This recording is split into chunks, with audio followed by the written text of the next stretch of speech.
qualquer Bíblia, qualquer uma, abra em Êxodo capítulo 20, que traz os 10 mandamentos.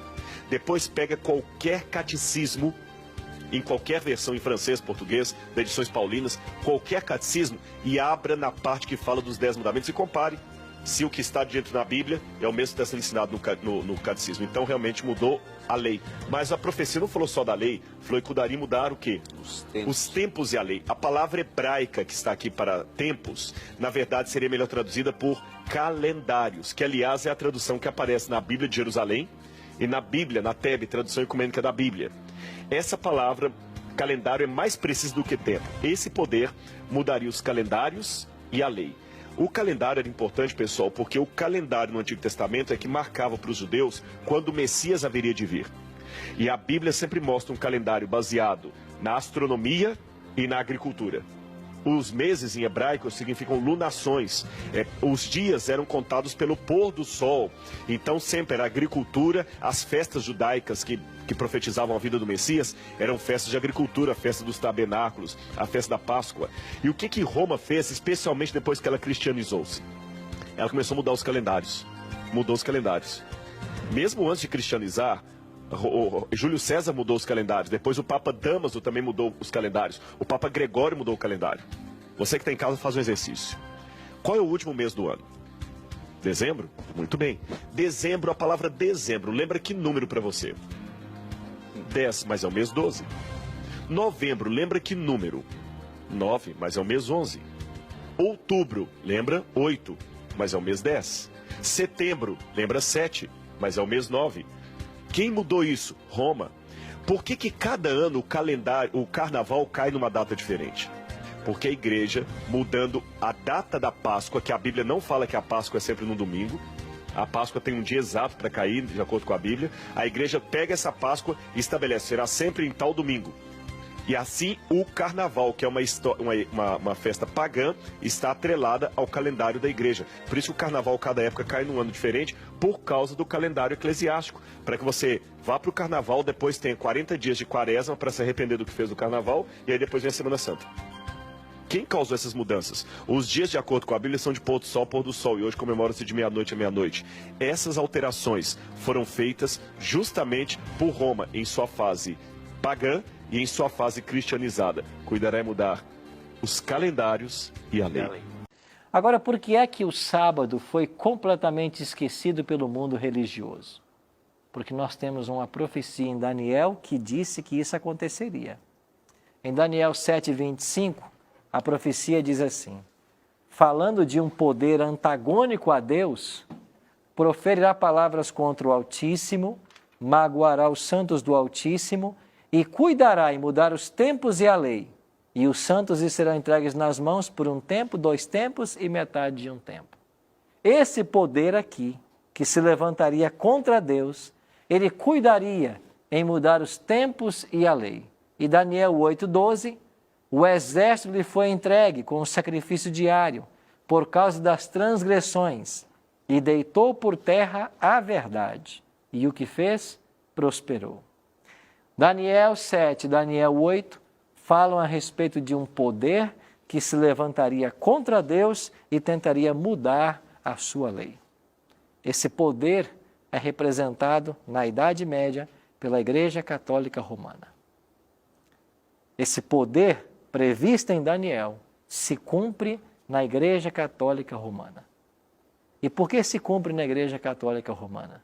Porque foi a Igreja responsável pela mudança do sábado para o domingo.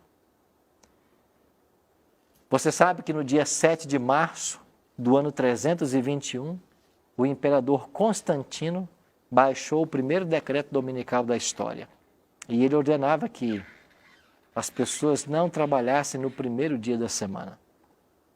Posteriormente, a Igreja Romana, nos concílios, trouxe isso para um dos concílios e começou a orientar que o domingo deveria ser guardado ao invés do sábado. O catecismo católico, quando foi criado, colocou lá os 10 mandamentos. Tirou o segundo mandamento, que proíbe adorar imagens de escultura, e no lugar do sábado colocou guardar domingos e festas. Então, se você pegar um catecismo hoje da Igreja Católica, alguns catecismos de outras igrejas, você vai perceber que eles colocam justamente isso no terceiro mandamento: guardar domingos e festas. Isso começou ainda nos primeiros séculos da história, quem sabe quarto, quinto século. E em cada concílio da igreja, o sábado foi sendo colocado de lado e o domingo foi sendo exaltado como dia a ser santificado em homenagem à ressurreição de Jesus. É verdade que Jesus ressuscitou no domingo, mas quem disse que porque ele ressuscitou, ele fez o domingo o dia santo a partir de então? Ele nunca fez isso. Então o domingo começou a ser colocado. Quando vem agora o mundo protestante, o mundo evangélico, o mundo pentecostal e o mundo neopentecostal, todas as igrejas estão seguindo a Igreja Católica na santificação do domingo. Então, com quem aprenderam os pentecostais, neopentecostais, com quem os evangélicos aprenderam a guardar o domingo? Aprenderam com os católicos, porque foram eles, a Igreja Católica Romana, que mudou o sábado para o domingo. E isso não é escondido pela igreja. Ao contrário, a igreja diz que ela fez essa mudança porque ela tem essa autoridade. É porque a Igreja Católica Romana acredita que a tradição tem mais valor que a Bíblia. Isso é declarado nos documentos da igreja. Então, se a Bíblia diz que é o sábado, mas a tradição diz que é o domingo, a tradição está acima da Bíblia. É o que ensina a Igreja Católica Romana. E todo mundo hoje que observa o domingo está seguindo a Igreja Católica Romana, independente da sua igreja. Agora, aqui tem que ser aberto um parêntese. E eu tenho que falar para os nossos queridos irmãos católicos que estão assistindo o Bíblia Fácil agora. Essa mudança na lei de Deus, que tirou o segundo mandamento, que proíbe adorar mais escultura, trocou o sábado pelo domingo e dividiu o 10º em 2 para voltar a ter 10, como está no catecismo, nada tem a ver com o católico moderno. Você que é católico, você não tem nada a ver com isso. Isso foi uma ação da Igreja Romana na Idade Média. E se alguém tem que pagar, são as pessoas que tentaram ou estão tentando mudar a lei de Deus. Eu queria falar com você que é um católico sincero, uma pessoa temente a Deus. E eu conheço muitos católicos sinceros e tementes a Deus. Talvez você poderia começar a perguntar hoje: será que a Bíblia está de fato falando para mim que eu devo mudar o meu dia de guarda? Será que para ser sincero com Deus, eu tenho que deixar de ouvir a tradição da minha igreja e passar a respeitar o livro sagrado? É um convite para você. Eu não estou aqui para falar mal de igreja nenhuma. Eu só tenho que fazer referência aos fatos históricos, porque a história não pode ser contestada. E você sabe que no ano de 1998, o então Papa João Paulo II publicou uma encíclica papal chamada Dies Domini. E essa encíclica diz claramente que a igreja mudou o sábado para o domingo, porque ela tem autoridade para isso. E a igreja é convocada agora a adorar o primeiro dia da semana, ou adorar no primeiro dia da semana. Mas eu queria dizer para você que isso está errado. Não importa se vem da voz de um papa, da caneta de um papa, não importa se vem de um concílio, não importa se tem mais de 1000 anos que a igreja ensina isso. O tempo não transforma o erro em verdade. A Bíblia ensina que é o sábado. E meu querido irmão, minha querida irmã católica, se você quer continuar sendo fiel a Deus e honesto a Ele, você tem que estudar mais esse assunto. Você não pode concordar com aquilo que o líder religioso diz na sua igreja. O mesmo eu digo para você que é da Assembleia, que é da Igreja Maranata, que é Deus é Amor, que é presbiteriano, que é batista. Não importa a igreja que você frequenta. Deus tem filhos sinceros em todas as igrejas. Mas se você está assistindo esse programa e se você está aprendendo pela Bíblia que é o sábado, você tem que repensar a sua religião. Você tem que repensar as suas crenças. No mínimo, colocar uma dúvida, um ponto de interrogação para estudar esse assunto. E não precisa de nenhum pastor, não precisa de ninguém. Pega a sua Bíblia, se coloque de joelhos, peça a Deus sabedoria e comece a estudar. O mesmo Deus que escreveu esse livro vai dizer para você onde é que está a verdade. Agora, até quando as pessoas vão se sentir reféns de seus líderes religiosos? E sabe que eu tenho ouvido muitas histórias por aí, eu viajo todos os estados do Brasil e a história sempre é a mesma.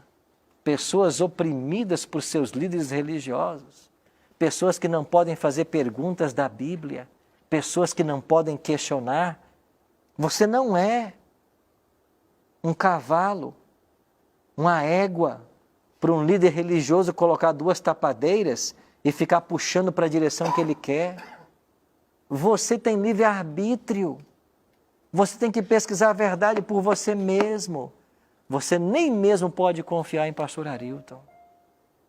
Você não pode. Vai acreditar no que eu estou falando? Não. Pega a Bíblia. Vai ler. Vai estudar. E se você perceber que o que nós estamos falando aqui é verdade, é coerente, então você tem que tomar uma postura na sua vida. A Bíblia fala, em Apocalipse 12, 17, que o diabo está irado contra uma igreja. Olha o que diz o texto. Irou-se o dragão, o diabo, contra a mulher, a igreja, e foi pelejar com os restantes da sua descendência, um remanescente. Quem são eles? Os que guardam os mandamentos de Deus e têm o testemunho de Jesus. Deus tem um povo, e esse povo guarda os mandamentos de Deus e tem o testemunho de Jesus. Deus tem um povo. Esse povo está ensinando que a lei de Deus está em vigência. E quando você, querido pastor, se coloca no púlpito da sua igreja e prega contra o sábado, você está pregando contra a própria Bíblia e contra o próprio Cristo que deu para nós o sábado, que deu para a humanidade. Lá em Gênesis capítulo 2, nos versos 1 a 3, o sábado foi criado e dado para a humanidade. Não é para judeu, não é para adventista, é para o ser humano. Você não pode pregar contra isso. Você tem que voltar para a Bíblia e começar a estudar. Você tem que parar de acreditar no que eles dizem por aí, nos textos que muitos querem ler para contradizer, porque Jesus curou no sábado. Você tem que olhar para o contexto dessas passagens e entender o que elas estão querendo dizer. Não se contente com a leitura superficial da Bíblia. Vamos a fundo na pesquisa para entender a vontade de Deus. Porque senão você pode estar combatendo o reino de Deus. E para nós é um alerta. Deus deu para mim e para você livre-arbítrio. Sabe para quê? Para nós fazermos escolhas. Escolhas. E hoje você vai ter a chance de fazer mais uma escolha.